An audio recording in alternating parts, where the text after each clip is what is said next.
میں آ جاؤ، یہ زندگی دھوکا ہے، یہ دھوکا ہے، یہ مچھر کا پر، یہ دھوکے کا گھر، یہ مکڑی کا جالا۔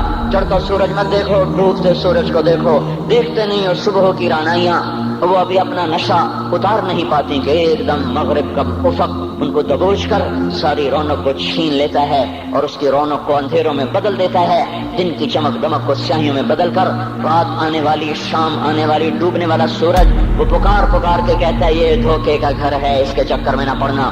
آج شیشوں کے سامنے کھڑا ہوا جوان کیا لڑکی کیا لڑکا کبھی یوں دیکھتا ہے، کبھی یوں دیکھتا ہے، کبھی یوں دیکھتا ہے، کبھی یوں دیکھتا ہے، کبھی یہ کندھا کبھی یہ کندھا، پیچھے بھی شیشہ لگایا ہوا ہے، پیچھے سے بھی دیکھتا ہے، آگے سے بھی دیکھتا ہے، اوپر شیشے کر کے دیکھتا ہے، دائیں زاویے سے دیکھتا ہے، بائیں زاویے سے دیکھتا ہے، کبھی اپنی آنکھوں کو دیکھتا ہے، کبھی اپنے ماتھے کو دیکھتا ہے، کبھی اپنے گال دیکھتا ہے، اپنے حسن پہ اتراتا ہے اور اپنی تعریف کا طلبگار بنتا ہے۔ چند صبحیں چند شامیں، بس چند صبحیں چند شامیں، پھر کیا ہوا؟ دیکھو دیکھو آج مکڑیاں آ گئیں، بڑھاپے کی مکڑیاں آ گئیں اور انہوں نے بڑھاپے کی جھریوں کا تانا بانا بن دیا ہے۔ اب اسے کہتے ہیں شیشہ دیکھو، کہتا میں نہیں دیکھتا۔ آج وہ شیشہ دیکھنے کی سکت نہیں مجھے شیشہ نہ دکھاؤ، یہ میں نہیں ہوں، یہ میں نہیں، یہ تو ہی ہے۔ نہیں میری تو بڑی جوانی تھی، بڑا حسن تھا، میں تو وقت کی زلیخا تھی، میں تو وقت کا یوسف تھا۔ تو آج دیکھ تو صحیح تیرا ہی چہرہ ہے، یہ جھریاں کہاں سے آئیں؟ یہ بڑھاپے کی مکڑیوں نے کس وقت حملہ کیا؟ تو نے تو بڑے زور لگائے تھے کہ بڑھاپا نہ آنے پائے، چہرے کی رونق نہ جانے پائے، لاکھوں قسم کے تم نے میک اپ کے سامان خریدے اور کن کن مشقتوں سے تو نے اپنے جسم کو سنوارا بنایا، پر تو آج اپنا چہرہ کیوں نہیں دیکھتا؟ آج نظریں وہ نظریں، ہرنی جیسی آنکھ، اس کی تو ہرنی جیسی آنکھ، آج وہ آنکھ کا پپوٹا ہی نہیں اٹھ رہا، آنکھ اٹھنے سے انکار کر رہی ہے، آنکھ اٹھنے سے انکار کر رہی ہے، اور اس کی تو بڑی ناز و انداز والی چال ہے، اور آج اس سے قدم نہیں اٹھائے جا رہے، آج اس کو ویل چیئر پہ بٹھایا جا رہا ہے۔ وہ مجھے نصر اللہ بٹ ملا، پہلے فلموں میں کام کرتا تھا، اب تو ماشاءاللہ 3 چلے لگے، بڑی داڑھی، تو یہ اس زمانے میں، ہمارے زمانے میں فلموں میں کام کرتا تھا، تو کہنے لگا میں 3 من کی بوری کو یوں اٹھا کے پھینک دیتا، 2 انگلیوں میں پکڑ کے یوں اٹھا کے پھینک دیتا تھا، آج مجھ سے خود زمین سے اوپر اٹھا نہیں جا رہا ہے۔ ہاں یہ میرے بھائیو، آنے والی صبح اور شامیں وہ اپنے چہرے ہمیں اوپرے نظر آتے، نہیں میں نہیں، تو ہی ہے۔ میری جوانی کہاں گئی؟ اسے دنیا کھا گئی۔ میری رونقیں کہاں گئی؟ اسے دنیا لے گئی۔ میرا حسن کہاں چلا گیا؟ وہ شام کے ساتھ ڈھل گیا۔ میری جوانی کہاں چلی گئی؟ وہ ڈھل گئی رات کے ساتھ، شام کے ساتھ۔ یہاں کا ہر پھول کھلنے نہیں پاتا کہ وہ مرجھا جاتا ہے، بہار آنے نہیں پاتی کہ خزاں کے تھپیڑے سے دھکا دے کر درختوں کو ننگا کر دیتے ہیں، مسکراہٹیں آ نہیں پاتی کہ آنسوں کی رمجم برسات شروع ہو جاتی ہے، خوشیاں آنگن میں قدم پہلے رکھتی ہیں اور غم آ کر اس کو دھکا دے کے وہ جا کے پھینکتے ہیں۔ ان کا آنا بعد میں ہوتا ہے، غم پہلے سے آ کر ایک مار کے اٹھا کے وہ پھینکتا ہے۔ کہیں شادیوں کے نغمے نہ سنا کرو، جاؤ رونے والیوں کے نوحے سنو، ناچنے والیوں کے گانے نہ سنو، بین کرنے والیاں ان ماؤں کے بین سنو جن کے جوان لال ان کی آنکھوں کے سامنے میت بن کے پڑے ہوتے ہیں، ان عورتوں کے نوحے سنو جن کے جوان خامن ان کے سامنے چھوٹے چھوٹے بچے چھوڑ کے جا کر قبر کے کا سفر شروع کر رہے ہوتے ہیں، ان باپوں کے جا کر ان کی غم گیز داستانیں سنو میرے بھائیو، جن کے جو خود کہتے تھے یا اللہ مجھے موت دے دے، وہ بیٹھا سسک رہا ہے اور جوان بچہ کندھوں پہ اٹھا کر وہ جنازہ قبر میں لے جایا جا رہا ہے۔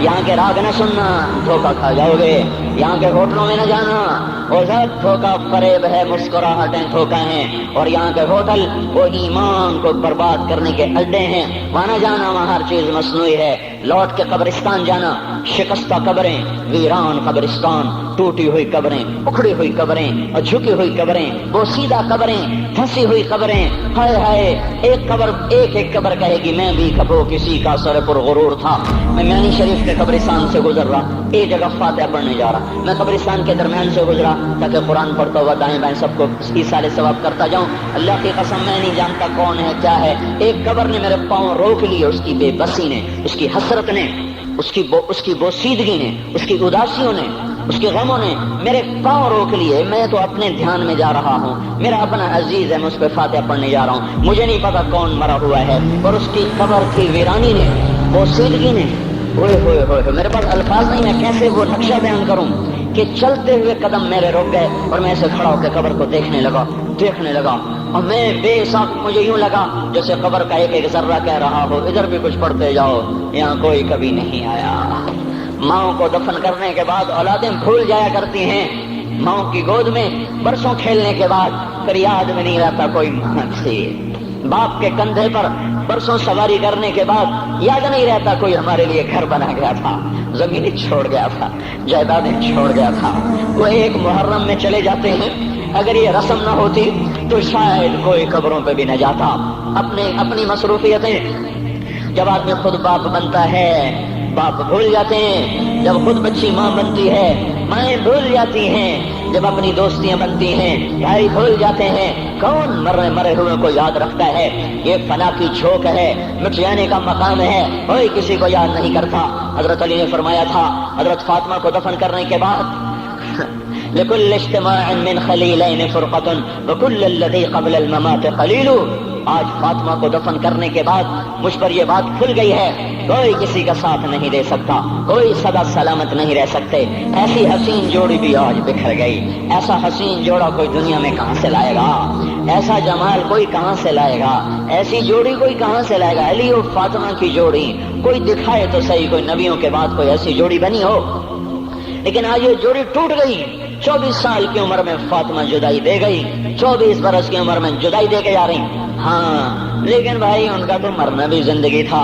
پانی کے لیے اپنی خادمہ سے فرمایا میرے غسل کا پانی رکھو، خادمہ نے پانی رکھا، خود غسل فرمایا، پھر اس کے بعد چارپائی کو درمیان میں رکھوایا اور کپڑے پہنے اور فرمایا، علی اس وقت کہیں باہر نکلے تھے، فرمایا اب میں مر رہی ہوں، میرا غسل ہو چکا ہے، مجھے دوبارہ غسل نہ دینا، یہی میرا غسل ہے اور علی کو بتا دینا، اور وہ گئی۔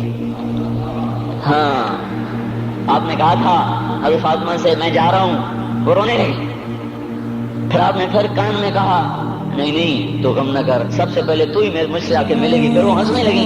حضرت عائشہ رضی اللہ عنہا دیکھ رہی تھی، پہلے روئی پھر ہنسی، تو کہا یہ کیا بات ہوئی؟ کہا مجھے میرے باپ نے کہا میں جا رہا ہوں تو مجھے رونا آیا، تو پھر انہوں نے فرمایا تو غم نہ کر، سب سے پہلے تو ہی مجھ سے آ کے ملے گی، تو پھر میں خوش ہو گئی۔ باپ کے جانے کے صرف 6 مہینے کے بعد ابا سے ملاقات ہو گئی۔ تو حضرت علی فرما رہے ہیں آج دیکھو ان افتقادی فاطمہ بعد احمد دلیل علی اللہ یدوم خلیل۔ آؤ دیکھو میں نے انہی ہاتھوں سے محمد مصطفیٰ کو قبر میں اتارا تھا، آج انہی ہاتھوں سے میں نے فاطمہ کو اتار دیا۔ آج مجھ سے کہ دنیا کا دھوکہ کھل گیا ہے، مجھے پتہ چل گیا ہے کہ یہاں کوئی دوستی سلامت نہیں رہ سکتی، کوئی گھر آباد نہیں رہ سکتا۔ کل بیت وإن طالت سلامتها یوم ستدركه النكباء والحباب۔ او میرے بھائیو، کوئی گھر کتنا آباد رہے، سلامت رہے، ایک دن آتا ہے کہ مکڑی کے جالوں کے سوا وہاں کچھ نہیں ہوتا، ہواؤں کی سنسناہٹ کے سوا وہاں کچھ نہیں ہوتا۔ اللہ کا واسطہ دیتا ہوں فیصلہ آباد سے دھوکہ نہ کھاؤ، اس کے بازاروں سے دھوکہ نہ کھاؤ، ہوش میں آؤ، ہم غلط جا رہے ہیں۔ اور میرے بھائیو، اگر مر کے اللہ کے پاس جانا ہے تو اس زندگی سے واپس آؤ، میں اللہ کا اس کے رسول کا واسطہ دیتا ہوں۔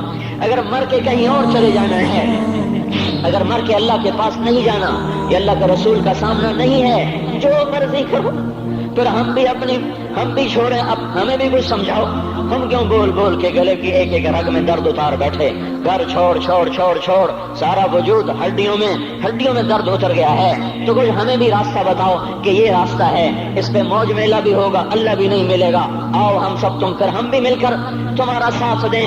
ہم کیوں ایسے کھاری اٹھائے ہوئے در کی ٹھوکریں کھاتے کر رہے ہیں میرے بھائیو؟ اور اگر ایسا کوئی راستہ نہیں ہے، وہ میں بتا رہا ہوں، کوئی نہیں ہے، میرے پاس کوئی مضمون نہیں بیان کرنے کو۔ میں یہ نوجوانوں کو دیکھتا ہوں، میرے بند ٹوٹ جاتے ہیں، میں دیوانہ ہو جاتا ہوں کہ میں ان کے کیسے دلوں میں اتر کر ان کے دلوں کی لگاموں کو اللہ کی طرف پھیر دوں اور اس کے رسول کی طرف پھیر دوں۔ یہ جب گانے بجانے میں ڈوبتے ہیں، جب یہ رقص گاہوں کو چلتے ہیں، جب یہ تاجر غلط تولتے ہیں، اور جب یہ بینک سے قرضے لے کر لمبے نظام بناتے ہیں، پرائز بانڈ خرید کر دعائیں مانگتے ہیں، اللہ میرا بانڈ نکل آئے، او میرا بھائی تجھے کیا ہو گیا؟